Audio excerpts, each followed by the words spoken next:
You are now listening to the Hunter's Advantage podcast. We preserve the history and sport of hunting through curious conversation and action-packed hunts, as well as offering you tips and strategy for more successful hunts.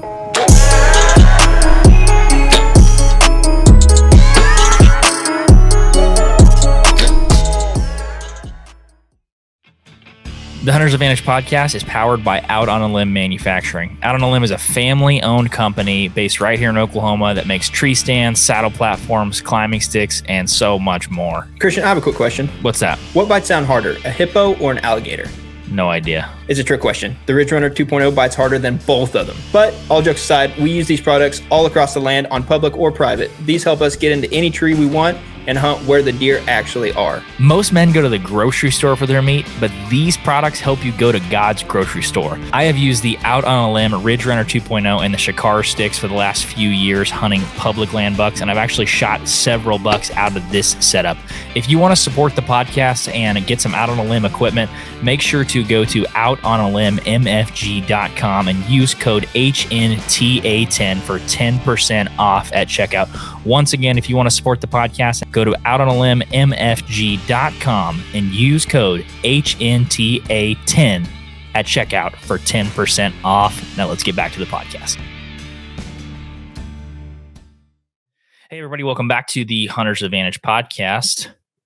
I'm joined by a beautiful co-host today, Jake Gaylord. What's up, man? Oh, living the dream. Watching, living vicariously through other people on killing big deer. That's about it. Yeah. I've been there and done that. Got the trophy. Dude, it's been a while since we did like a virtual podcast. The last few we've done have been in person, and they've been very nice. I like the in person better. I think it just helps with the conversation a little bit more. Plus there, it's like, okay, we don't have nothing else to do, so let's just knock out a podcast and it's fun. Here and it's semi-live. Yes. The semi-live aspect of it. Yeah. So for you guys, we spent a bunch of money on really nice podcasting headphones. So now we can do like 4 people at camp, which is definitely going to be happening the next week. But I've been busy the last week and a half. One of those things, we've talked about it on the podcast probably a dozen times about recurve hunting and like, hey, you got a recurve hunt coming up. This recurve hunt's coming up in the fall. And it came and it went. And it was amazing, better than I could ever expect for a recurve hunt. But that's what we're going to get into for this podcast episode. We're going to do a hunt talk episode, recapping a really fun recurve hunt. So, well, I've been putting in for a recurve only draw hunt in Oklahoma. If you're from Oklahoma, you know exactly what I'm talking about. If you're not from Oklahoma, you probably know exactly what I'm talking about. But I refuse to put any names to this because I just refuse to, because I'll get accused of spreading the gospel to someone else, which is in the form of this recurve hunt. But anyways, I've been put in for 4 or 5 years in Oklahoma for this hunt and have never drawn. Have you really that long? Oh yeah. I had 5 points. Really? I think I only had 2. Yeah. I know. I'm going to use your 2 points next year. Thank you. Okay. Yeah, you know what's funny? Our buddy Jake Ayers has like 7, and he's like, "I'll put in with you." And I was like, "Yes." So wait. How does that work? If we all 3 put in as a group, he has 7, I have 2. Does it just take the median? Obviously, I have 0, so we're gonna have like 3 points total. I don't know how that works. In Kansas, I know that it goes by the lowest points in your group. So if one guy has 0, it's like you might as well have 0. Okay. I don't know exactly how that works, but I like to think that it would help if one guy had 7 and one guy had 3 or 2, whatever it is. But no, I put in and I had 5, I believe. And the odds of drawing this hunt, I think, are 17%. So it's like every 6 or 7 years. But I've known folks that have drawn it like 3 years in a row. Mm-hmm. And I've known people that have put in for 15. They're like, oh, I haven't even got it yet. You know, that sort of ordeal. So when I put in, I was hoping to draw the elk in Oklahoma, which I didn't, or the antelope, and I didn't because those take like 20 plus. So when I drew it for this hunt, I was pretty pumped up about it, but it kind of started a problem, which was, hey, I don't have a recurve bow. I've never hunted with a recurve, never really even shot a recurve. I have some buddies that bow fish, and I've watched them shoot recurves. But. So what was it? 2021 when Justin killed his big deer down there. That was and 22. we were all okay. That was in 22. And we were all that's shooting true. recurve that one morning. It was too foggy to go out. Yep. Was that the very first time you ever picked up a recurve? I really think it was. I don't think I've Okay. ever shot one until that day. Okay. Well, because I think that was my first time as well. And yeah, I just didn't know. I remember shooting it the first time in 2022, the fall, and being like, dude, this is awesome. Like, this is fun. I mean, I couldn't hit thank God we were standing at 10 yards because I could not shoot any further than that without just absolutely missing the bag. And the bag's big, by the way. That's a big bag. But that was the first time I shot it. And I'd put in several years for it. Probably hindsight should have had a recurve, but it's one of those things that when you're 25 years old, as I was in 2022, you haven't killed enough deer where you're like, man, I want to make this more challenging. And so I was like, I'm going to keep hunting with my compound. And, but I drew out this summer and immediately, when do they post the draw results? I think it's like May. Yeah, May or April, something like that. So in May, as soon as I saw the draw results, I messaged my uncle and I messaged Jordan, our buddy Jordan, which they had both went on the hunt the previous year, and they were telling me how good it was, how many bucks they saw in a day, and they hunted like the primo time, November. And so I was like, man, if I can get on this hunt, I think I could do some good. Obviously, the only issue is I suck with a recurve and barely ever shot a recurve. So during this time, I drew out, I called Justin, I called Jordan. I was like, all right, what do I need to do? What bow do I need to get? How does it work? I started doing all the research like on draw links and, length of the bow and how that affects poundage and, what is a poundage on a recurve? I had no idea on that. Like most people are shooting 55 pounds. Seems a little light, but when you're holding it with no let off, seems pretty appropriate, Yeah. So I called Justin and Jordan and they were both like, hey, come get our bows. Like, we're not recurve hunting. And so I went up there, I went up to Bonita, and Justin gave me a bow and Jordan gave me a bow. And they're like, shoot both of them, see what you like. And so I shot them both. I liked them both, to be honest. And we ended up bow fishing with Justin's bow, which was pretty nice. He's got a custom string on it and stuff. But I ended up settling on Jordan's bow, which is a Cabela's Damon Howitt, I think is what it's called. He's a pretty famous bow maker. He designed that bow. And the only reason I picked one over the other was because Jordan's bow had a quiver on it already. I was like, this, and it was 55 versus 50. So it's like, all right, I'll try this one. It shoots a little harder and it has a quiver on it, double whammy. So I practiced pretty much all summer. I'd love to be like, yeah, I practice every single day. I grinded on it, but I think realistically I shot like 3 or 4 times a week. Some days, maybe 3 days in a row or 4 days in a row. And then I didn't pick it up for 4 days, 3 days, whatever on the weekends. But I shot it fairly consistently. And when you and I shot it in that scouting video we did, it was terrible. I mean, there's a couple different ways you can shoot it. It's like 2 fingers under, 1 over is a way to shoot it, like instinctively. And then there's 3 under, you can shoot it. I originally started with 2 under, 1 over, that's how you grip the arrow. And then I switched to 3 under just because when we talked to Joel Turner in the summer, he was talking about drawing, anchoring, and lining up the arrow with your eye to see down it, to use it as a point of reference for aiming. And I watched Clay Hayes, who's a guy who won one of the seasons of Alone. And he's a fantastic like longbow and recurve shooter. And I watched some of his videos and immediately my accuracy probably got twice as accurate just overnight, just changing where I could actually see where I was aiming, looking down. So you were shooting 3 under instead of 2 under. I was shooting 2 under to start. And when I watched Clay's video, I went to 3 under. And that helped just because you could see kind of down your arrow a little bit. Because before, when you're shooting 2 under and 1 over, your knuckles in the way. Your knuckles in the way. You're not really like, you're kind of instinctively shooting. You're not using a lot for reference point. But when you get right along the arrow, it's like just pointing a bat at something and looking down at, like, you can see exactly where it is. And okay. That's what I did. That helped quite a bit in the beginning. And from there, just proceeded to shoot all summer. I really, I wanted to go out and shoot some hogs in the summer, but we were busy scouting and you can only get away so many weekends to do stuff like that. I would have liked to shoot more animals with it. But I shot it all summer and was feeling pretty good about it. I mean, there were days where I'd go out and like I couldn't keep a 10-inch group at 15 yards. And there were days where I'd go in and stack them like a softball at 15. And I'm like, sweet. And then the next day it'd be like, looked like it was a cactus just coming out of every different side of the Why target. do you think that is? Inexperience. Just like inconsistencies. Yeah. Yeah. Just probably not doing the same thing every time. If looking down it helped, did that just help your like the 3-finger under? Did that just help like the vertical or the horizontal aiming, or did that kind of help both?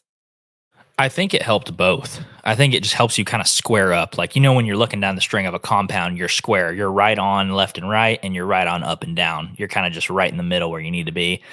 Mm-hmm. And it helped me get right there on where I had the right vertical and the right horizontal, and just helped me with aiming in general. So what was probably your max range for that that you would feel confident shooting?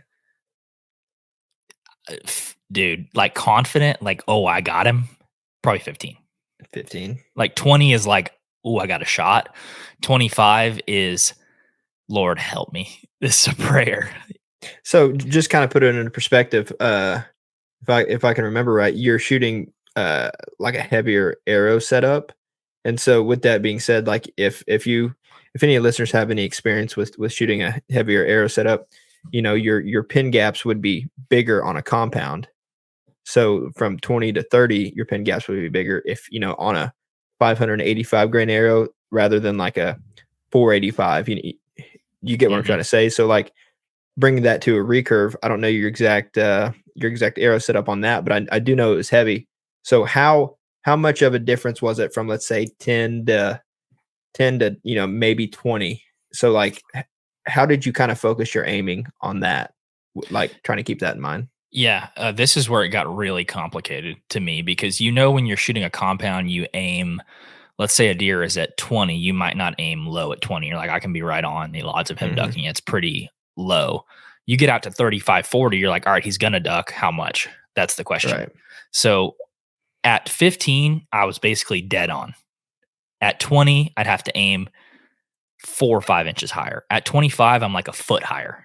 Like I'm aiming a foot higher. And so I'm thinking about that in a hunting perspective now. This is what really rattled my brain, like going into this hunt, is I was like, okay, I'm going to have to aim a foot higher than where I want to hit, but the deer's going to duck. So how do I adjust my aim at 25 yards? Do I just aim at him at 25 like he's at 15, because knowing he's going to duck? Or do I aim that you talked to somebody that literally was like aimed for the elbow of the deer? Yeah, there was a guy that I forget his name, but I've hunted with him before. And I was like, where do you aim? Because he let me shoot his black widow. Oh, that's not true. I had shot a black widow before, the year before in 2021, like for 10 shots. So basically your experience. Yeah. Yeah. I shot the Lamborghini of recurves. So gotcha. Yeah. Had experience. No. I asked him, I was like, how do you aim on a deer? And he said, anything past like 15 yards. He said, I aim at the elbow below him. I was like, you're kidding. Are you serious? Like, come on. There's no way they duck that much. Then you hear them go off like, flong, flong. You're like, you're right. They're probably going to duck like that. And I just knew in my mind, I'm going to have to figure that equation out for myself, which typically when you start bow hunting means wounding something. And I don't like that. I didn't like the idea of that. But it kind of is what it is. I mean, I was really just trying to limit myself. I'm like, 15 is where I feel good. But then you throw in an elevated position, that changes it a little bit. It's just like when you start bow hunting and you're like, I don't know my head from my butt. I'm just going to sling an arrow their direction. That's hopefully something sticks. It feels like that level of humility. But I had shot quite a bit during the summer and I went up. So the hunt started it starts on a Friday, but you can get there on a Wednesday night, stay the night. And then there's a mandatory meeting on Thursday. And that meeting is like safety meeting. And the second half of the day is a scout day. So you need to be there at Thursday at 10 a.m. Well, I wasn't going to wake up and drive. So I drove over there on Wednesday night, primitive camped. So I camped in my truck, which for me, when my truck was loaded down with all of my gear, meant sleeping in the front seat of my truck. So I pulled up. Yeah. Oh, I skipped a part. I went all the way up to my lease to try to shoot a doe because I wanted to have shot something before I ever shot at a buck with a recurve. Because Oh, that is right. Yeah. this place I'm going, it's like you have a legitimate shot. There might be a 200-inch deer walk Mhm. in. And I wanted to at least be like, if I'm going to mess this up, I want to mess it up before the Super Bowl, you know? And so I went to one of my leases and I got my opportunity. And boy, did I eat a piece of humble pie immediately. I had that evening, I had a bunch of fawns come in. And even as a 26-year-old, I don't know why this still happens to me. It's kind of embarrassing to even talk about. But when you see a fawn and you're like, that's not a fawn. That doesn't have a short nose. That happens to more people than you think, brother. Yeah. Trust me. And I was like, that's not a fawn. And Uh, they're sitting there at like 12 yards. And I'm like, there's no way. And then I look back in the timber and here comes a big doe. And I'm like, that is a fawn. ah, One of those situations.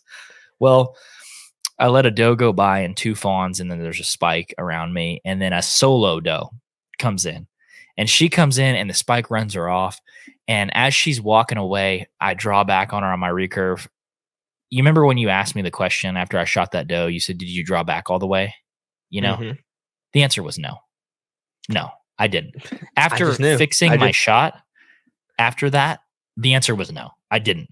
It feels like it because when you're at 55 pounds at 28 inches, you're like, this is hard. But you still Mhm. know for someone like me, it's still another 2 inches past that, which is a big difference in velocity. Um, so I drew back and So that doe, time out. yeah, So I was right. sure. Yeah. What? What was that? Yes. Okay. Yes. Yeah. Yeah. But I only learned that after shooting and working on it a little bit. But the doe walks in at like 15 and I'm like, here we go. And I'm not kidding you, dude. I don't know what the feeling is or how to describe it, but when you have a stick, a literal stick and a string in your hand, every deer that came in, I was like, Mhm. I mean, like trying to hold my breath. I'm like, like even the fawn right there, I'm like salivating and I couldn't even hold myself together on a fawn sitting there.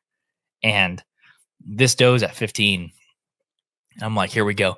And I draw back and she's walking and she stops for a second. I don't even know. I don't even know if my arrow was in the same area code as her. Wait, what? I don't know if I don't know. I remember nothing about the shot, which is typically a bad thing. Because when I do well, I remember. So I remember nothing about the shot. I pulled back and I was like, boom. And I look and she takes like 3 steps and it's just like, huh, what happened there? And I look and my arrow's like 3 feet behind her. Oh, I'm like, really? what? Like, what the heck was that? And then I'm like, okay, calm the frick down. Like, settle yourself. You just shot like 3 feet behind a doe. I'm like, whew, okay, I got that out of the way. I didn't know this part. You leave out some details. I told you that I missed her the first shot. No, you didn't. I told somebody that. It might not have been Wasn't you. me. I told someone. I'm telling the world now, so I'm Okay. obviously not too embarrassed. But so that happens, and I don't know how. Maybe it's a testament to how unpressured these deer are, but even after hearing that kerplunk and the arrow sticking in the ground, she comes back. I'm like, awesome, sweet. So she comes back again, like same scenario. She comes back in and she's like, oh, I don't really like that. So I'm going to walk away. This time she's probably at 16 or 17. I draw back, not to 30 inches like I probably need to probably 28. And I actually aimed this time. I put it like bottom of her belly. And I pulled through and I stuck her in a fantastic spot, probably 6 inches behind the shoulder. She's slightly quartering away. It's like heart level, 6 inches above the bottom of the belly. With a compound, she would have ran 10 yards, 15 yards. I mean, but the penetration was legit like 6 inches, 8 inches max. And I'm like, why was that? Well, probably because I haven't pulled the bow back all the way. And I stick her, she runs off. I do one of those infamous, at least to me, I know I always do it. I'm like, she's done on camera. She wasn't. She wasn't. And I get down because it had been raining a ton already, and it was going to do torrential downpour for the next like 3 days. I mean, from starting at like 8:30 p.m. So I'm like, all right, I got to go look for her right now. I go look for her. Don't find my arrow. Don't find a speck of blood. And we're like 90 yards from the neighbor's fence line. I look, don't find her. I'm like, I'm going to come back in the morning. It proceeds to rain 2 inches in between then and then. Come back the next day at 1, look for her, walk up to the property line. And I'm like, well, she's probably somewhere over in the next thicket. Like, if I didn't get very much penetration, she definitely didn't die in 90 yards, you know? And Jake's like, well, those guys hunt. So I don't think it'd be very neighborly to jump over their fence and go look for the deer. I'm like, yeah. And he said, by the way, I would call them if the deer wasn't already spoiled. This is like 15 hours later. Mm-hmm. So, unfortunate situation because I shoot a deer. I don't draw all the way back on it. I don't get enough penetration. The deer probably dies, but I don't find it. One of those situations. And so I'm like, nice. What a great way to go into a hunt where there's 200-inch deer to absolutely destroy your confidence, because not like I had any confidence, but I had like ignorant bliss before. Mm-hmm. Like, I can hit a bag, so I can definitely hit a deer, which is funny. But that happened, really pissed me off. I was upset for like 2 days about that. I'm like, well, I think that's just kind of like, I mean, it's unfortunate. I mean, but in all honesty, the only thing unfortunate about it is you possibly killed a deer and you weren't able to recover it. That's the only negative out of the thing. The positive though would be it's just, you're relearning something that's very challenging. So basically you're putting yourself into basically a beginner's shoes again. So you're starting from scratch. And what that did, I feel like it just gave you a wake up call. it gave me a wake up call in terms of like, I was thinking I need to be really focused to kill one of these things. I'm not going to be able to pull back like I do on my compound, and one's at 20 yards and I'm like, oh, if I'm off 3 inches, whatever, because I'm going to blow all the way through it. The lungs are big. When you pull back on a deer 20 yards with your compound and your pin settles and you're like, you're done. That sort of situation. That doesn't happen with a recurve, because when you get to full draw, you're holding it all back, and I'm sitting there like shaking already. Arrow's probably about to fall off the rest. It was just it's legitimately like going back to you're 8 years old again and trying to kill one with an open sight 30-30 when you never shot anything before. It was humbling, to say the least. And that situation, I'm like, okay, I have to do something different. So I went back to Jake. Really was interested in the recurve after I showed him, and he's like, dude, this is awesome. Like, I want to get one of these. And so I let him shoot it for like 30 minutes. And then I shoot a few times, and he's like, hey, he said, there's probably 2-3 inches of your arrow hanging off the rest still when you shoot. And he's like, I don't think you're drawing it back far enough. And then I started to draw it even more and get to that anchor point and aim and pull through the shot. And the pop was immediately like, instead of whoop, it's like, whoop, yeah, hitting the target. I'm not trying to dog on you or anything or keep bringing it back up, but the first time we shot down there after our scouting trip, and like we were only shooting from 10 or 15 yards, but I know like I don't have as long as a wingspan as you, but when I drew back, my arrows were popping the bag like a lot louder, because you would lean back and you would touch your face, but your neck and everything would be extended. And you were accurate, don't get me wrong, but it looked like a little Twizzler hitting the bag. And I was like, no velocity at all. None. And so that's what I thought of as soon as you said like you didn't get penetration, because you said Justin and Jordan had the same issue when they drew out for it, is they hit one, but they didn't get any penetration. And I'm not saying that it wasn't because they didn't draw back far enough, because I mean, I'm no expert, but from what I seen in 2022, when we were all down there shooting recurve, like from what I can remember, they were all, it looked like someone legitimately pulling it back and like shooting. So it wasn't that. I think that was due from the lighter arrow setup. Probably that they were shooting. And but with you having that heavy arrow set up, and from what the ranch fairy said about how excuse me, there's women out there shooting 45 pounds or not 45, 50, 55 pounds or something like that. And they're getting full passers on deer with Mhm. a heavy arrow setup. So you had that heavy arrow setup. Did you ever weigh out your Yeah, they trad weren't. arrow? So the trad arrows that I'm shooting, because I'm shooting a lower poundage, were 400 spine, so they're not as dense grain per inch. But I Okay. still shot 150 grain head up front. I think it was a little over 500, like 520 or something like that. That should do it though. I mean, Fi It's not that's like a pretty good extremely heavy, arrow. but it's Yeah. pretty heavy. I Yeah. mean, relative to what most people are shooting, which most people are probably shooting under 480. 450. Under 4 with a recurve, probably under 450 Oh, because they're gotcha. shooting a lighter a smaller spine or a higher spine, sorry. Gotcha. Yeah. So with you having that heavy arrow set up, like a pastor's more probable, I would say, because I mean, just going back, that was, I mean, I And feel my like that draw was, length, by the way, when I draw it all the back should. yeah, you would Yeah. think, but yeah, that's my only thing is this. That's why I asked you first off if like, did you draw back all the way? Because like there's really not another reason why you shouldn't have got a pass through unless you hit like shoulder or, it hit something and deflected and just hit something weird. Right. Yeah.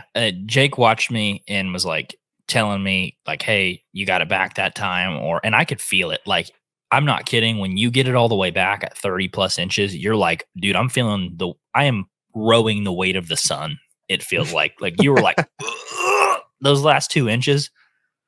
It's like you're pulling a car off of somebody. It Did feels that like. mess up your accuracy at all? At first, yeah, it did. At first, because it's a lot easier to be accurate when you're not holding as much weight. Right. Because you can, you're like lollygagging, la, la, shooting there. But I eventually readjusted my aiming point based on, it's popping more. So immediately I was shooting like 12 inches high because I'm like, bow's popping probably 15, 20 more feet per second, which when you're only shooting probably less than 200 feet per second, that's a lot, Yeah, it's quite a bit. So I adjusted that we shot in the rain for like 2 hours and it's like, okay, I'm feeling a little bit better. At least I know what my mistake was, at least I can at least have Fix a it. chance at redemption. Yeah. So I go to the hunt Wednesday night. I sleep in my truck and it is miserable. Like I'm talking torrential downpour and cold. I'm like, this is miserable. So I'm not going to get out of my truck and move everything out to get in my camper shell. Cause I'm like, dude, I'm going to be soaked to the bone by the time that happens. And so me and Carol, I actually pulled up my hotspot. That was the night I texted you and was like podcast. And then you responded like 5 hours later or something. And we were already asleep. Yeah. Right. But so I got on hotspot, pulled out my laptop and hotspotted and did a pod in the truck that night. So me and Carol did a podcast because he had been hunting quite a bit and got in there, got some work done. I've got this little like laptop shelf that hooks to your steering wheel. And so I pulled that sucker out and just started going to town and slept in my truck that night. And the front seat is not a great place to sleep just because the angle, your feet fall asleep. You're never fully flat. So it's just not very comfortable. But I had so much enthusiasm going into this hunt that I'm like, okay, power through it, baby. Power through it.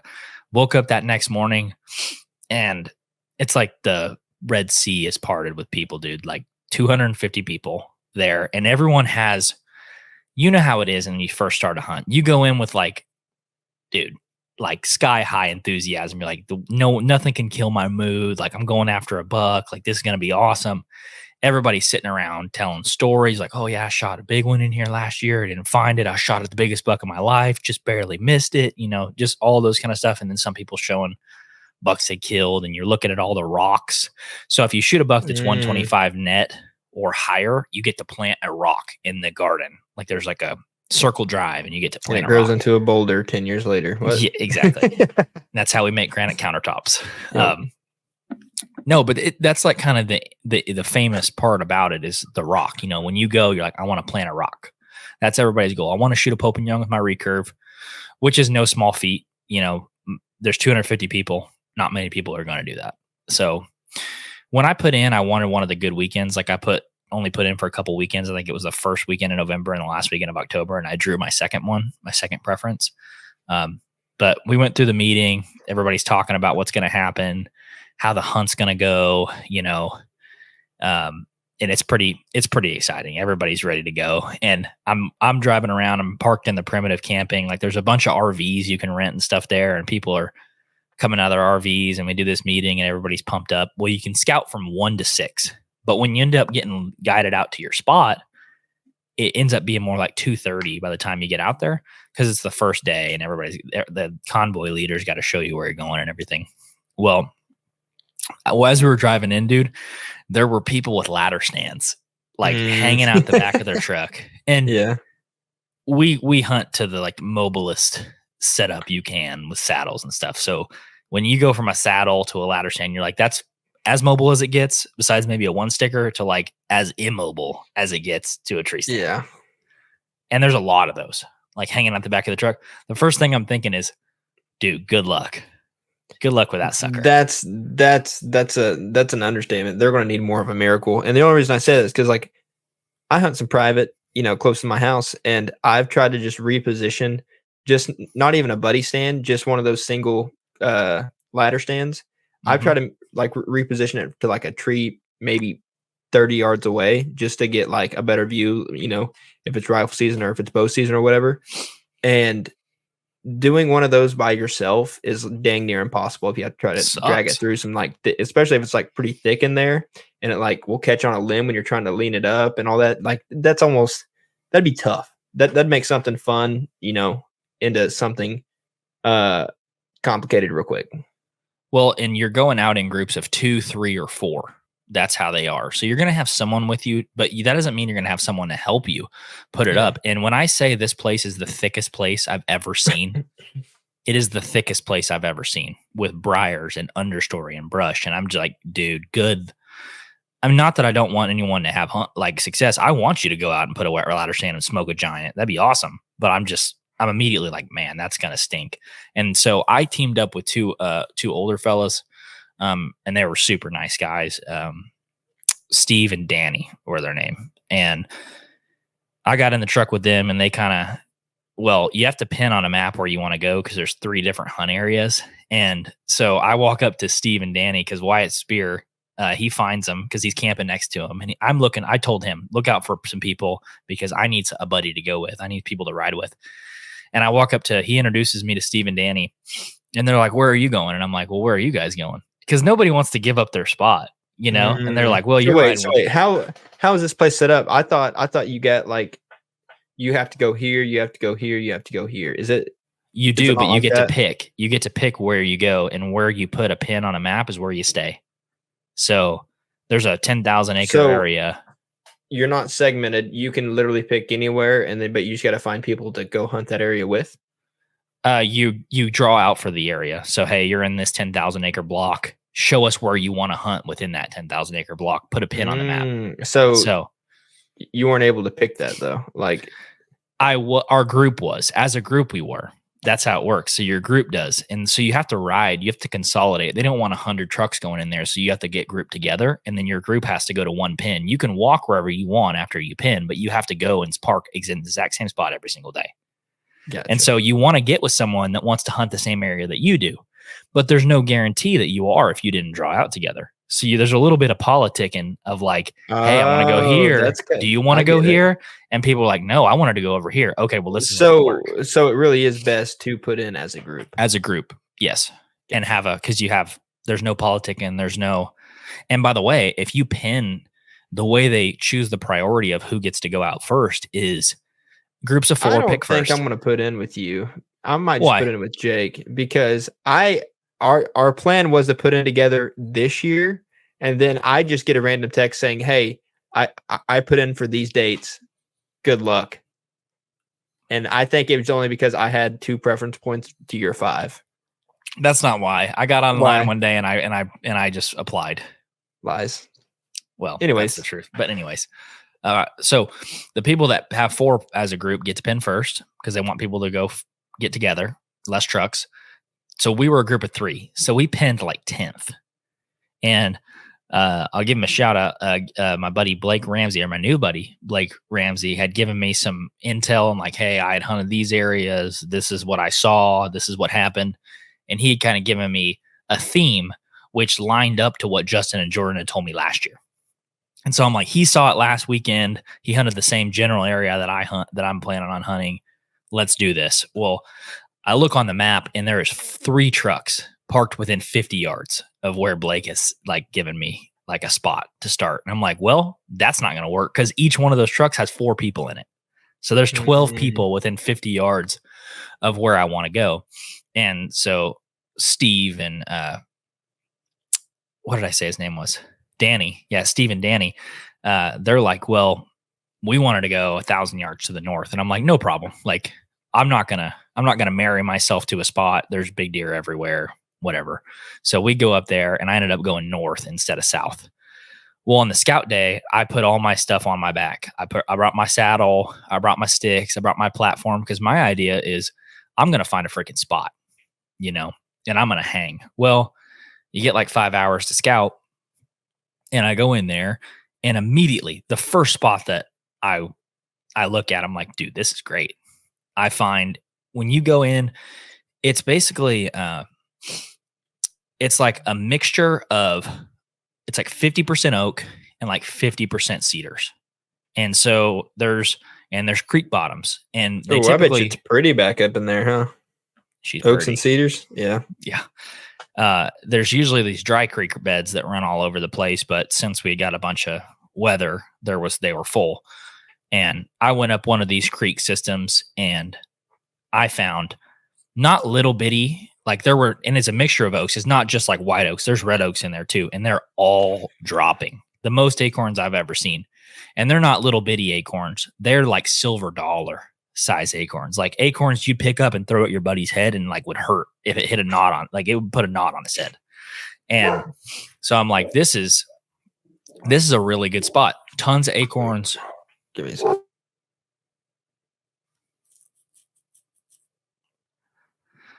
Jake's going to have to make his dogs be quiet, but I'm going to continue the podcast. Anyways, I was looking forward to this recurve hunt for a long time, but here comes Jake. Here he comes back. We're going to start back up in 3, 2, 1.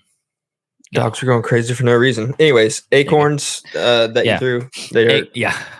Acorns, a creek. We kind of talk about X marks the spot quite a bit, so I'm not going to get in that. But acorns, a creek. I walk up 2 rubs around some immature cedars, like probably 12 inches diameter. Got them twisted backwards. Good? Sorry. You're good? Yeah, no. 2. Have a little technical difficulty, folks. Jake's having to figure out his headphones. All right, go ahead. Can you hear me? Yeah. That mic just cuts out if I try to plug my headphones into it. So, but we're good. I can hear myself. No, so I walk in and I see immediately 2 cedars that are shredded. I'm talking, the fresh rub when you still see like the bark hanging off of it, like that kind of rub. There was 2 of those within 10 yards, and I'm like, all right, that's great. I like that. I keep walking, scat all over, like crap all over the place. I keep walking, bedding, like I'm talking 10 to 15 beds, like 80 yards away. I'm like, I think I found my spot. But Justin had told me, like, look for cattle trails. But by the way, there's no cattle in there. So like the trails are as defined as cattle trails. So I'm pretty sure I'm going to hunt there, but I don't know yet. So I'm like, all right, I'm going to keep looking. I keep looking up a couple different creeks, and, I end up walking, I think 3 miles just through all the scouting that I did. And by the end of it, I didn't find anything else that impressed me. I found one little drainage system that didn't look like much on the map, except you could just see the lines kind of falling. And it was a thick, as soon as you get off the road in these places, it's like thick briars, like green briars. I mean, every step is like you're jerking your pants through them, and it sucks. So you get in these spots and you think, well, I can't shoot very far. My visibility is not super far. So this spot sucks. I'm not going to be able to see anything. Well, I took it kind of the opposite way of like, hey, I'm hunting with a recurve. I don't need to, if I see him at 60, it doesn't make a crap to me. I need him to come by at 15. And so I ended up at right about 4:30, walking back into my first spot, hanging a set and getting up there, got in the tree. And I'm like, all right, I can shoot 15 this way, 20 behind me. I think I had 3 or 4 different little shooting holes. So wait, did you set up at that first spot you said, or did you find another one? Okay. First spot. which it just looked money on the map Mhm. based on the intel I got from Blake and then what Justin and Jordan had told me and other people. Were there any trails going through, or was it just the sign, like the roads and stuff? It had been raining for like 4 days at this point. So you can't see any scrapes. It's been windy. If there is a scrape, there's going to be leaves in it. Mhm. And the trails, there were some trails like over towards that bedding, like 80 yards to the north of me.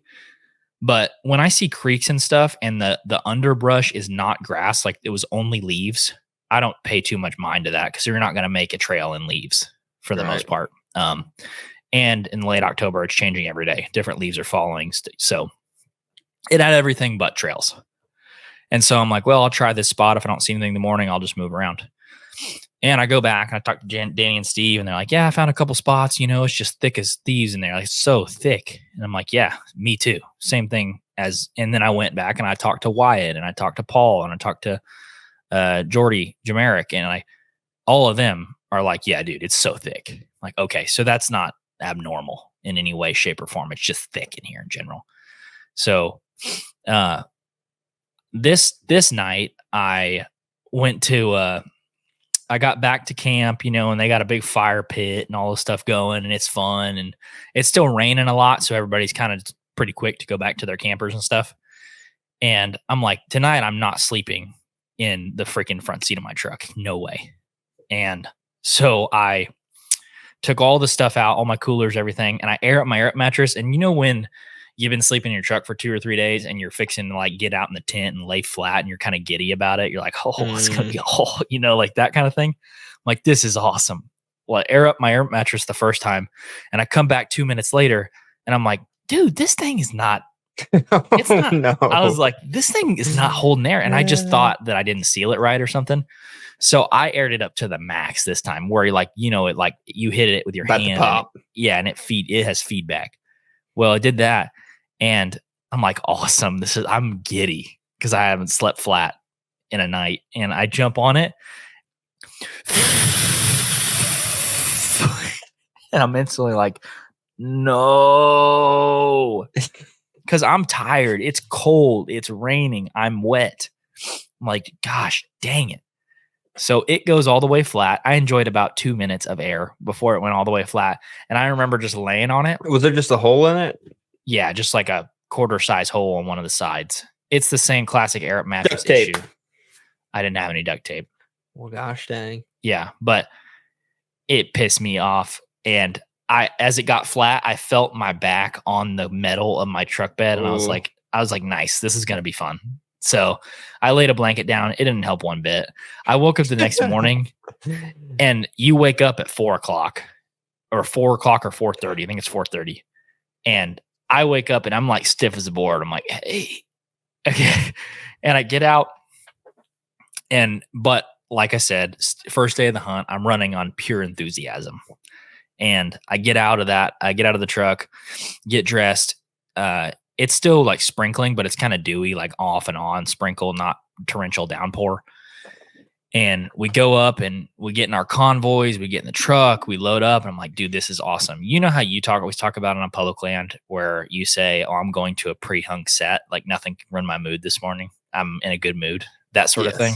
That's how I felt. So okay, wore my saddle in, got set up, and I was like, every time you get in a new spot and you haven't seen a deer yet or you haven't hunted it, you're like, this spot looks good, but I don't have any confirmation, so I'm not going to be extremely confident, So I get up in the stand and it's like 7:00 and it stays pretty dark in that timber because it's very thick overstory. I'm like, okay, 7:30, nothing. All right, 8, nothing. I'm like, okay, this spot sucks, because it's cold. It's cold. Are you hearing anything? Nothing. Granted, I guess at that point it was, since it was raining, if I can remember right, it was really windy here. So I can imagine it was windy there. It was. And so about 8:20, I hear something like right behind me. And I'm like, oh, here we go. Look behind me, 4 trash pandas.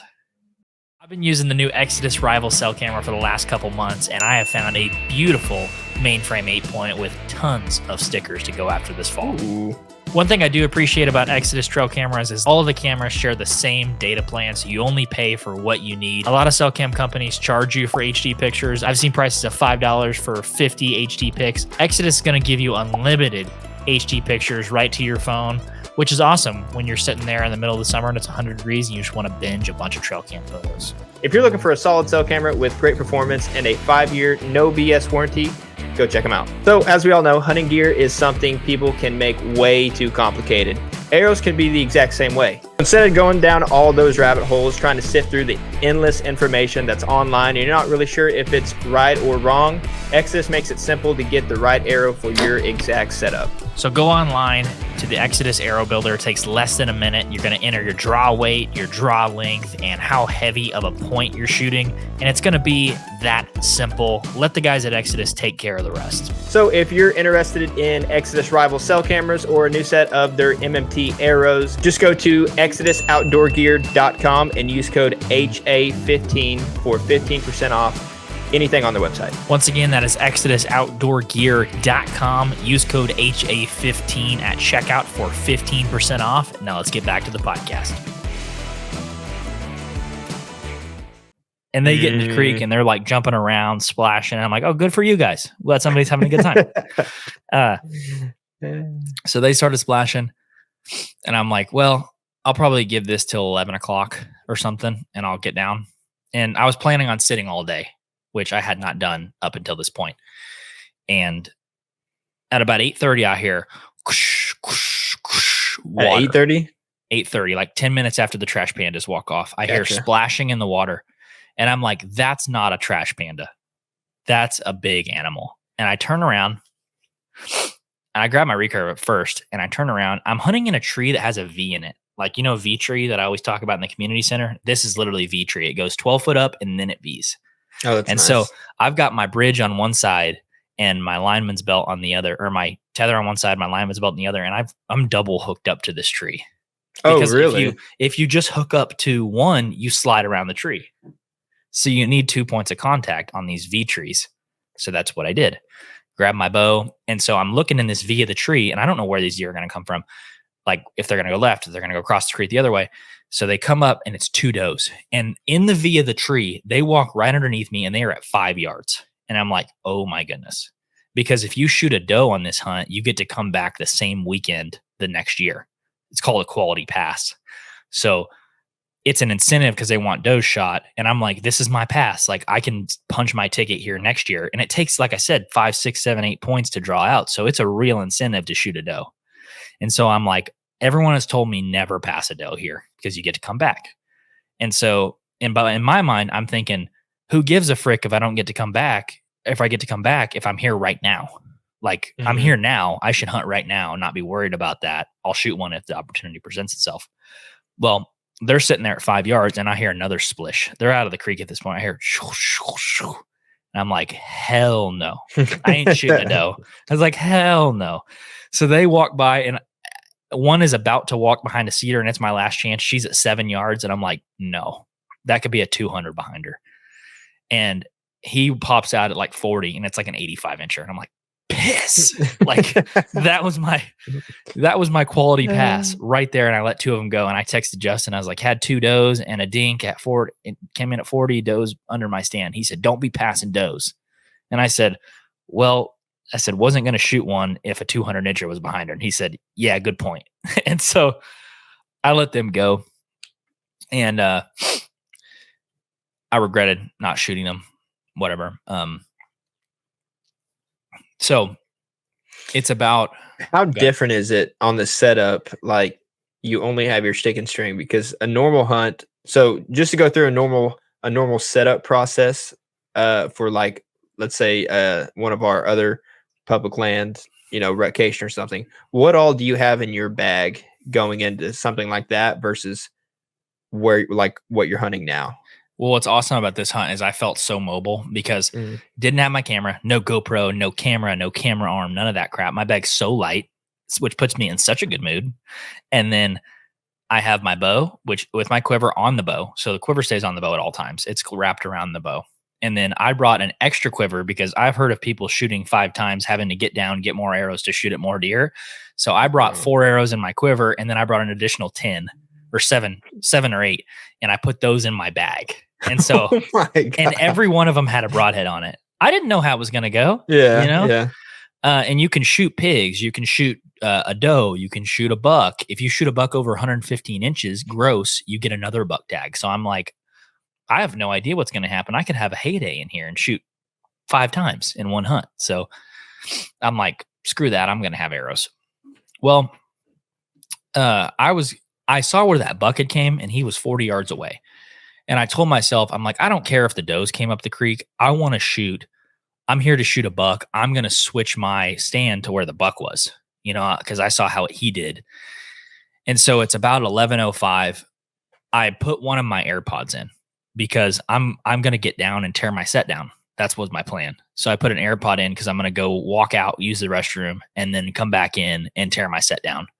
And I'm already making so much noise tearing my set down. I'm like, I'm not going to see a deer. So I'm just going to sit here and listen to something because I'll listen to a book on an all day sit or something like that.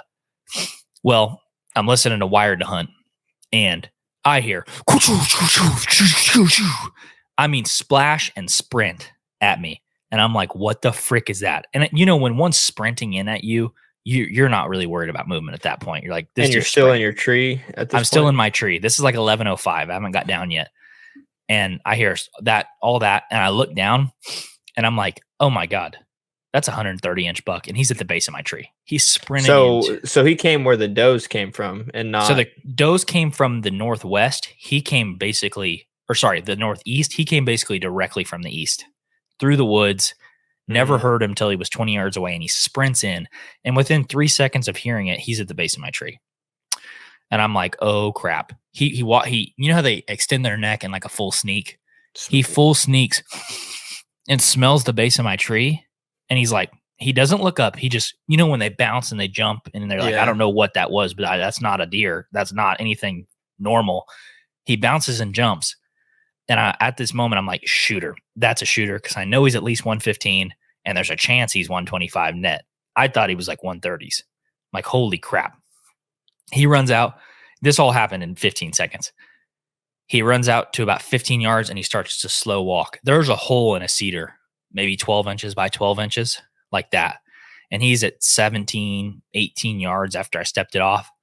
I immediately drew and I made sure I told myself when I was shooting the day before, my steps were draw all the way back, like till it hurts to draw, anchor, and then pull through.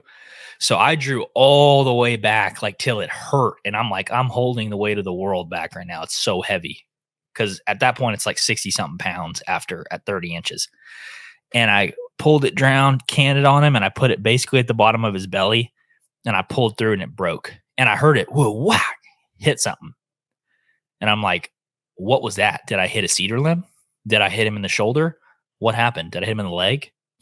And I looked, but as I shot, I didn't even see the arrow. Like I didn't see it leave. I didn't see it hit. I didn't know where it was. Immediately, I'm like, I missed. I missed. It's fine. I tried. That's what I'm thinking. And I'm like I'm in shambles. Yeah, I can imagine. After I shoot, I'm like, what the freak was that? It might as well have been a 180. And I'm like, what was that? And my heart, I got down immediately because I'm like, I just want to see if I missed. Because if I missed, this is going to change everything. If I missed, I'm getting directly back in my tree because I just saw a buck. If I hit him, I'm going to figure it out from there. But I need to know if I hit him or I didn't because I'm obviously in a good spot now. I had a buck run right underneath me. And I later looked and there was a crossing on the creek, like where they had wore it down. And so I basically set up right on top of it by accident. And so that happened. I get down and my arrow's at a 45, 6 inches in the dirt. And I just see blood covering the whole thing. And I'm like, oh yeah. Because my first thought was, well, if I hit him in the leg or I hit him in the shoulder or something, the arrow wouldn't be sticking in the ground at a 45. It would like have ricocheted or be laying on the ground. Laying, right. It's not going to be sticking. And so I knew I got to pass through. And I'm like, I got to pass through on something, which didn't surprise me because, like I said, I told you I drew all the way back this time for sure. Mm-hmm. And so I'm like, okay, that's not crazy. But I was sitting there thinking, I never saw the arrow hit him. This doesn't make any sense. Like if I would have hit him behind the shoulder, I probably would have saw it. So the question was, you got to pass through just where? So I called you, I called Carol, I called Justin. I think Justin was the one that answered.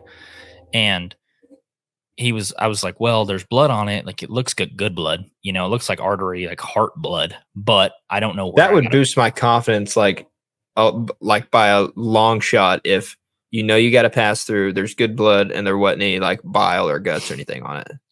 It did me too, but there was such a question in my mind, like what the frick was that? Mm-hmm. Because it's good blood, but I never saw the arrow hit him. I've never hit a deer behind the shoulder with an arrow and not seen where it hit him unless it's like low light or something, So I was really confused at that point.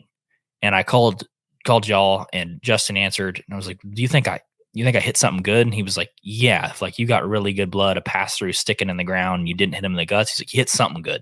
I'm like, okay, cool. So I waited a little bit. And he was like, just see what kind of blood you get in the first 10 yards. And I'm shooting a single bevel broadhead. I'm not expecting a ton of blood. And I look down and I mean, on impact, it's like spray. I'm like, ooh. I take like 10 more steps and it's like, looks like you got a water hose just going. And I'm following it like easy stand-up blood trail, not even the blood trails where you're like blood and you're just walking straight up. I'm not doing that. Like I'm walking at a normal pace, like it's just a normal walk. Like immediately after you shot it, you're just following the blood trail?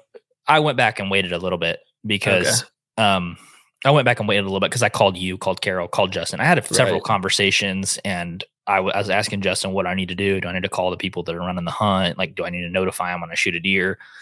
That sort of stuff. But I was like, okay, I'm going to go 100 yards in this blood trail. And if I don't find him in 100 yards, I'll back out. Right. Because so did you have to call the guys first? Like saying, hey, I think I hit something, or you go find it and then if you're struggling to find blood, they'll help you. They will. But, in this situation, I was like, let me see if I can find it. If I can't find it, I'll call them and they'll help me. So, I mean, this deer like ran over an entire brush pile, is spraying blood. Like I'm talking, have I seen any of the videos? Yeah, you did. Red carpet. Like it was like that the entire way.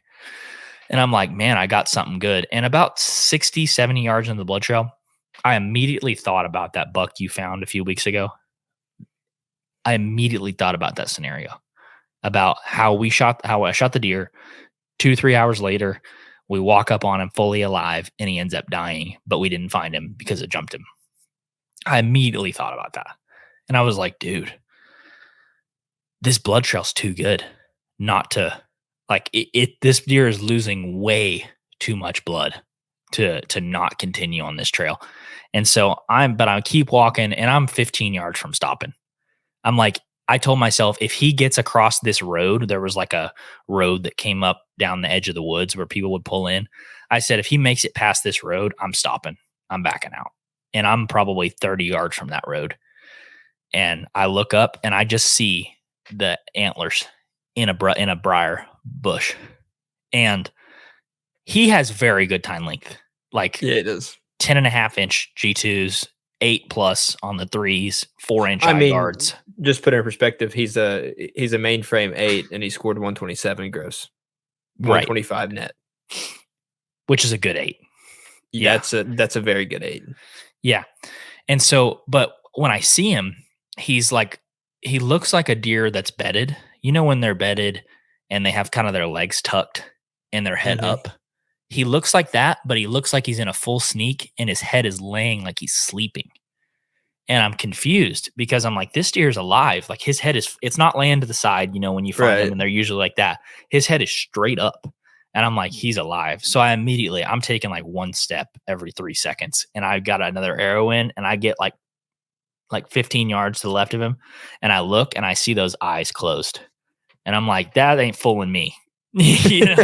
I'm like, heck no. So I walk in and I outstretch arm, hit him with the end of my recurve, just touch him, nothing. And I get closer and I keep doing it. And I'm like, dude, he's done. And I just see those beautiful, like he has a caramel rack, like just swooping tines. I originally was like, dude, this is like a 130s buck. And the reason I thought that was because I didn't account for how little his body was. But I was like, and I only saw him for like 10 seconds. So I'm like, whatever. Good enough. Yeah, good enough for me. Which I tend to do. I tend to overestimate a buck by like 5 to 10 inches. It's just We all do. I what I want him to be. I'm like, I want it to be 138, So I walk up and I touch him and I am like ecstatic because I'm like, this is a freaking stud of an 8-point. And I know at this point I'm getting another buck tag. I'm going to continue to hunt. I'm 3-4 hours into this hunt and I just shot a really good buck. And with a recurve, first year with a recurve. Oh, absolutely. I shot him probably, my shot was perfect up and down. It just ended up being about 6 inches left and hit him right in front of the front shoulder, like at the base of the neck pretty much, and just hit him right in the jugular. Like right in the jugular. So in total, how far did he get? 100 yards. You still there? Me? Yeah. 105 yards. I can show you it on Onyx exactly. That's a pretty good distance for hitting a jug. But he was dead man running. I told Justin when I was on the phone, he's like, did you hear anything? I said, I thought I heard him crash. Well, what I heard was him 40 yards away. He jumped over a bush that was 10 feet wide, like a down trees and stuff. He jumped over it and it sprayed the entire way. He ran until he died. That's 100%, like sprinted until he died. And which was probably within 15, 20 seconds, I would guess. Yeah. And he's laying there and I'm like, oh, this is awesome. So I drug him legit 5 yards to the road. And by the way, I was only hunting like 80 yards off the road to start. I'm like, this is freaking awesome. I called the guy, an intern from ODWC came out and was like, dude, this is an awesome buck. And I saw he had blood on his tailgate. And I was like, you already brought one in today, didn't you? And he said, oh, yeah, some guy shot a 153 this morning. And I was like, what? Oh my God. Because I'm over here like, dude, I probably drew first blood. It's 11 o'clock, And he'd already brought in a 153. And I sent you that picture of him holding the head up, And when I'll send you it right now real quick. I never seen that 150s. No, not the 150s. I'm talking about my buck holding the head up. Oh, yeah. Yep. Yeah, the picture of him holding the head up. And that deer looks really big when he holds the head up. And then you got to put it in perspective. He's 113 pounds field dressed. Like that is like a mountain buck kind of weight. And I was just tickled pink with him because I'm like, this can't get any better. Shot a buck on opening day, go down to the recurve hunt and shoot a buck within 3 hours of the hunt, find him immediately on a less than desirable shot, which the Lord literally just blessed me on that one because I don't know if I hit a cedar limb. I don't know if I just pulled it to the left. Honestly, I'm not good enough with a recurve to critique myself. It's not like with a compound. You're like, oh, I know I punched it or I know I let down before, it's not one of those situations. I'm not good enough to know exactly what happened, but got some favor on that one, loaded him up, took him back. And the guys that were checking him in and stuff, they do full, like they pull the jaw on the deer, 4.5-year-old buck and 113 pounds field dress. They everyone, when they pull him in, is grabbing him and they're like, man, he's going to be close. And I'm like, close to what? And they're like, a rock. And I'm like, you think so? Cause I'm like, awesome. And they score him in like 2 minutes, like it's like real quick, like, hey, 20 inches on the beam, like 20 inches on the other beam. They're just scoring him real quick. And, they're like, yeah, 126 and 7/8 is what he scored. And I'm like, okay. And then the head guy down there comes out like 5 minutes later after I take a picture with him. And he goes, by the skin of your teeth. I said, what do you mean? He said, 125 and 1/8 net. And I'm like, really? He said, yeah. He said, you better pick out a rock. And I was like, oh, heck yeah. And he said, also, you get to go shoot you another buck tag. You better go get you something to eat and then get back in the stand. So by 1 o'clock, I had already shot a buck, field dressed it, caped it out, skinned it. And by 1:30, I think I was back in the stand with another buck tag. And I'm like, dude, at this point, I'm back in the stand. I'm like, dude, this is awesome. Like nothing's going to run my evening except maybe shooting at a 200 and missing it. So I immediately got back in the stand, but I wanted to show people that were watching on video. I'm going to show this buck real quick. Maybe it'll give you context in the frame. Maybe it won't, but there he is. I told the guys that scored him, I said, if you want a poster child for what a 125-inch 8-point looks like, here he is. this is what a 125-inch 8-point looks like. So while you're there, I don't know if you have a score sheet handy. Go through the 2s and the 3s real quick. Yeah, this I do have it. These are 10 and a half a piece. They kind of go up and they swoop in, which really good length. If he had mass, he'd be 130s, no doubt, but he's just a pencil horned deer. His eye guards are pretty decent too. Yeah, this one's over 4. This one's I think close to 4 as well. I think this one's 4.5. Beams were actually a lot longer than I thought. The beams are 19, almost 20, 19 and a half on each of them, which is, I mean, pretty good. He's 14 and a half inches wide. And then one of these is 8.5 and the other one is 8 for the G3s. So he just got a little bit of everything, and he's just a solid, Oklahoma 4.5-year-old buck in that area. So that's what one looks like. It was funny because during the orientation of the hunt, the guy held up a buck because they have to show you what a 115 looks like. And he held up a buck that was probably 90 inches, and he goes, "This is not a 115." And he goes, "Some of y'all's 115 is pathetic." I guess some people shoot like an 80-incher and they're like, "You think he's close?" And they're like, "Hell no, it's not close," But he said, "Some of y'all's 115 is pathetic." And I was like, y'all should keep the skull cap and just, this is what a 125/8 looks like, this is exactly what one looks like. Yeah. But I was really, really happy with him. Very happy with him. So what mount are you getting for that one? Pack mount. Are you really? Jared talked me into it. He said, you should do a pack mount. Of course he did. The thing's I know he did. $1,000. Yeah. But he said, you should do a pack mount and we can put recurve arrow that you shot him with it on there. He said, we can put some old broadheads. Like we can make it legit. And I was like, okay, that's a piece of art, like that. That's especially awesome. It being a recurve kill. I mean, that is pretty, I mean, he has the right idea. Well, and I always wanted to do a pack mount, but I was like, I don't want to put a 130-inch buck on a pack mount. But then I'm like, recurve could put the arrow on there. Like, I don't know if this buck's going to net Pope and Young after he dries or not. Doesn't matter. But yeah, it doesn't matter at that point. It's a heck of a recurve buck, especially for me. Heck of a buck. I'd shoot this buck with my compound. So, yeah, about to say, dude. I was really, really happy with him. And I got back in the tree, saw 4 does that night. They walked exactly on the blood trail of the buck that I shot. And they smelled it and like went the other direction. So they came by at like 35 yards.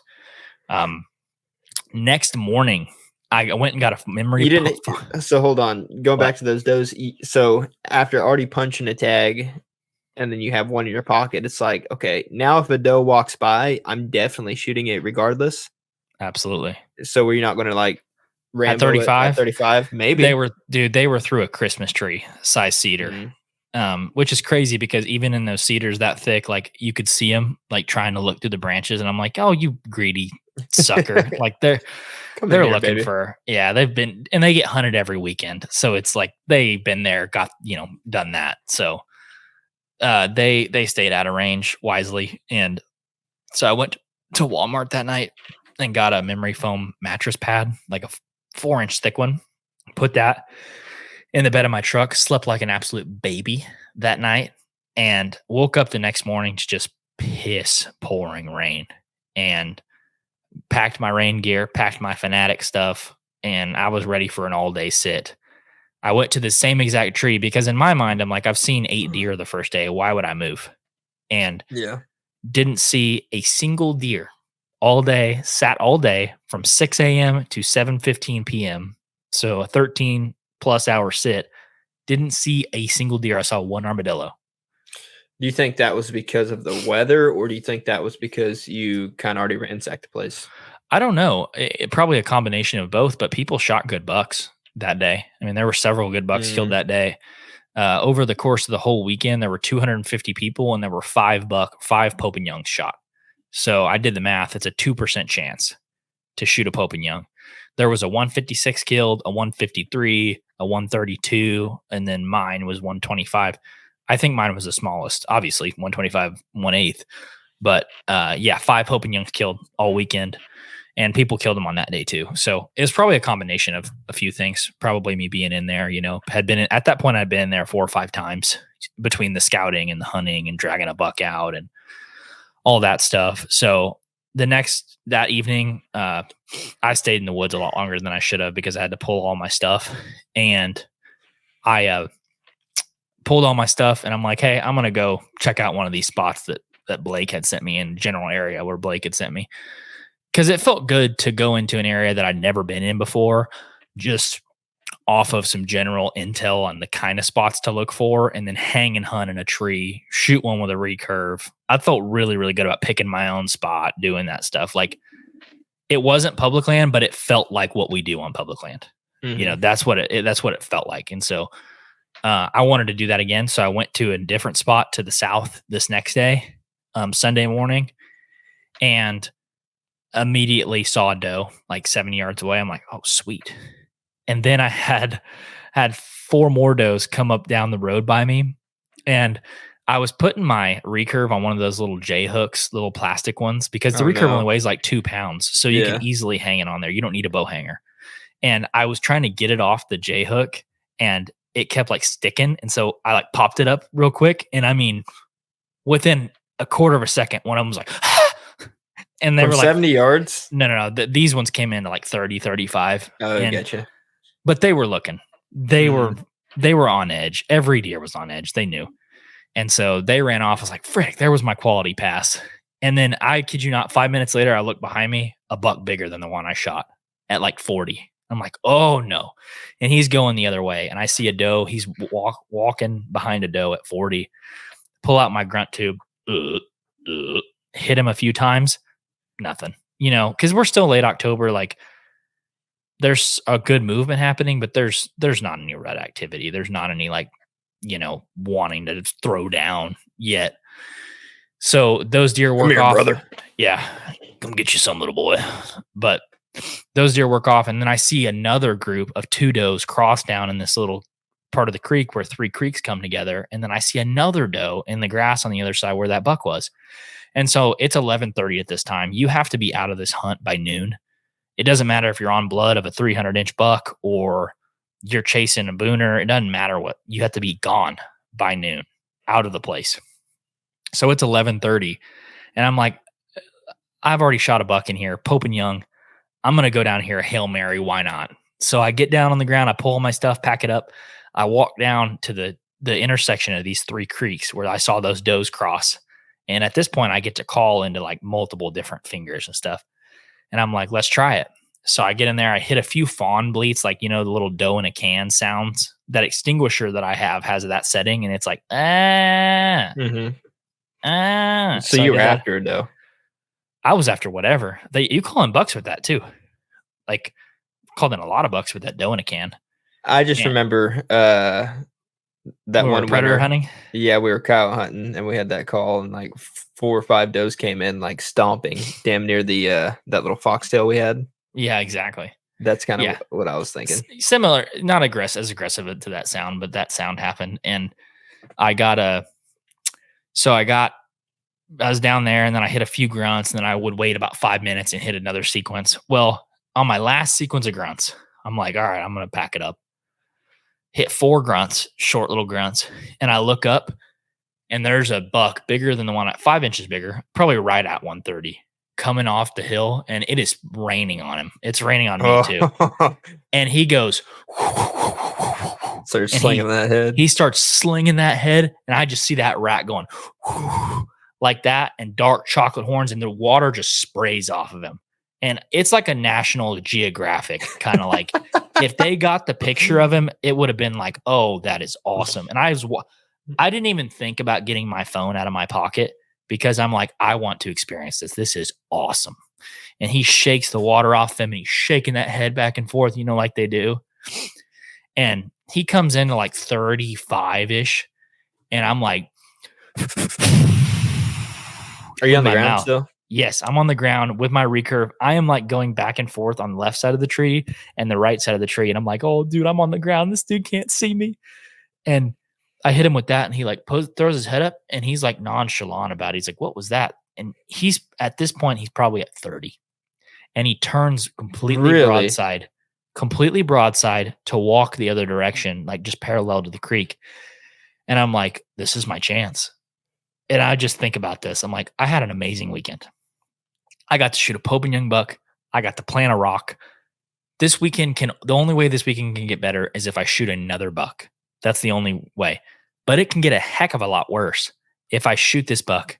And what's going through my head is I have 30 minutes to get out of here. If I don't heart punch this deer, double lung him, or spine him, he might as well never have walked by me because I'll never get to track him. I'll never get to find him.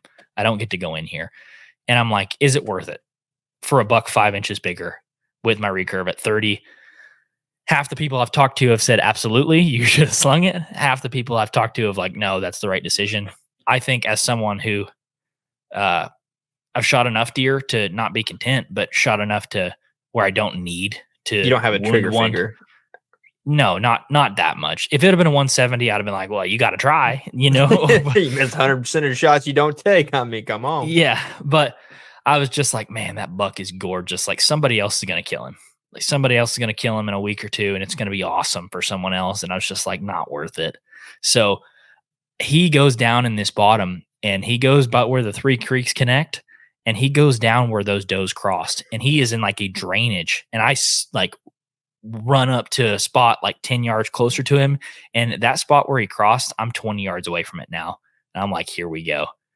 And I wait for him, and I wait for him, and I wait for him. And I look up, and he's walking the other way down the creek. And at this point, he's probably 40, 50 yards. I grunt to him again. And he looks back like interested. But when you're a deer, you hear that in the woods every single day. You're not stupid enough to be like, dude, I'm 30 yards away and I don't see you. You're not there. Not enough to spook him or run him off. But he's just like, dude, this isn't my first rodeo. Probably a 4.5-year-old buck. So he's like, yeah, okay. Looks up and he's like, I'm going to keep walking the other way. And he just walks away, and I just watched him fade off. And I remember just sitting there shaking, going, oh, that was awesome. That was awesome. If he's straight away, I mean, you're either going to spine him or miss him. That's my thinking. Yeah. If I hadn't already shot one, maybe I would have felt that way. But I was sitting there shaking. I was like, that was awesome. That was awesome. Just, I mean, pumped. And the entire time I'm putting my bag on and loading my saddle gear up, I'm like, just like giggling. Just giddy. Just like, oh, that was awesome. And I was like, imagine if I could have shot another one. That was so cool. And I just walked out of there just with a smile on my face. And like the weather's coming in. It's cold now. Like everyone's seeing bucks. The guy, Danny and Steve, the guys I hunted with, both of them saw bucks that morning, I think. And I was just like, dude, what a way to end it. Like that was incredible. So I went back to camp, packed it up, and left with a smile on my face. But it was pretty freaking incredible, if I do say so myself. Yeah, it sounds like it. I mean, wow. That's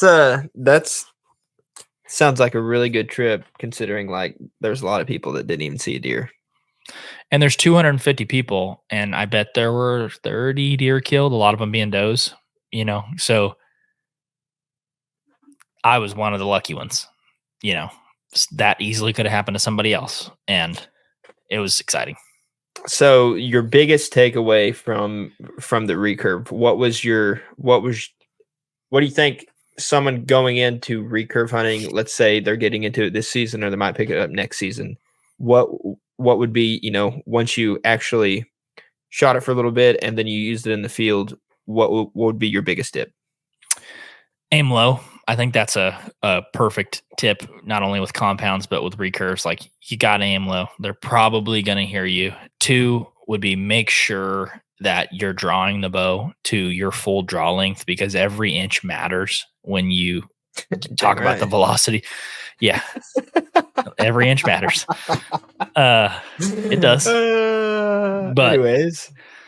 And then just like your compound, you got to have a process. You have to have something in your brain that you talk yourself through, whether it's whether it's what Joel does, which is, no matter what, here I go, pull. For me, it was draw, which is telling me to get all the way into full anchor, and then pull.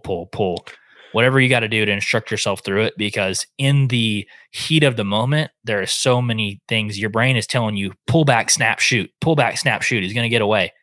And if you subscribe to that, you're going to do exactly what I did to that first doe, which is don't pull back far enough. Don't get no penetration. You're going to watch one run off with an arrow in it. So something I've dealt with in the past, and I mean even sometimes, well, heck, it happened to me last year during our rutcation. Yeah, just this last year, you get into that little blackout phase. Yep. So with your compound, have you struggled with that like here recently or no? Not recently, just because in 2020 I got my face beat in with like compound hunting, like just went on a streak of like just bad decisions, bad shot selection, just wounding a bunch of deer. And I got to the point where I was like, I don't want to shoot one and wound it. So I'm going to try to take more high percentage shots. And so now I've had enough wins in a short period of time where I'm not greedy in the sense of like, oh, I got to get this done. Got to get an arrow in it. I'm just like, oh, this is awesome. I'd love to shoot that buck, but I'm going to shoot him in the way that I want to. And if it's not a good opportunity or a good shot, I'm going to let him go. I'm to the point now where I've had so many little wins stack up that I don't have that same sense of urgency, which usually drives the bad decisions, which I have in the past pretty much every year until 2021. So taking that with the compound and like kind of knowing how to overcome the blackout stage with the compound, and you shooting that doe when you're trying to practice for the hunt, how did that feel taking almost like 3 steps back and kind of falling into that same trap? Oh, it sucks. It's like an uncontrollable spiral. You're like, when I shot the first time, I missed by like 3 foot. I'm like, dude, what the frick are you doing? You've shot this thing 1,000 times, and the first time you get a shot opportunity, I don't know what it is. When you go from seeing a field point at the end of your arrow to seeing a broadhead, because when you pull back in that side picture, you can tell that's a broadhead. You're just telling yourself something's different. I got to shoot. I got to get it back quickly. I got to let it go. They're getting away. That's manufactured urgency. It's made up in our own minds. And it's what typically separates people that kill stuff all the time, people that don't, because there's a lot of people that can get to the dance.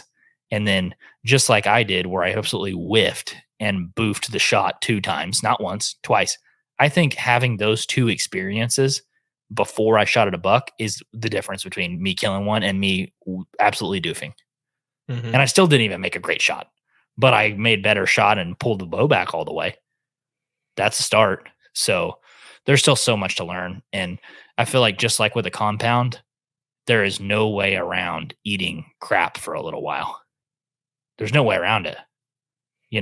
Just like with a compound. Life in general. Yeah. Yeah. You're going to tell a kid, go out and bow hunt. You'll never wound one. You're lying. You're a liar. Yeah.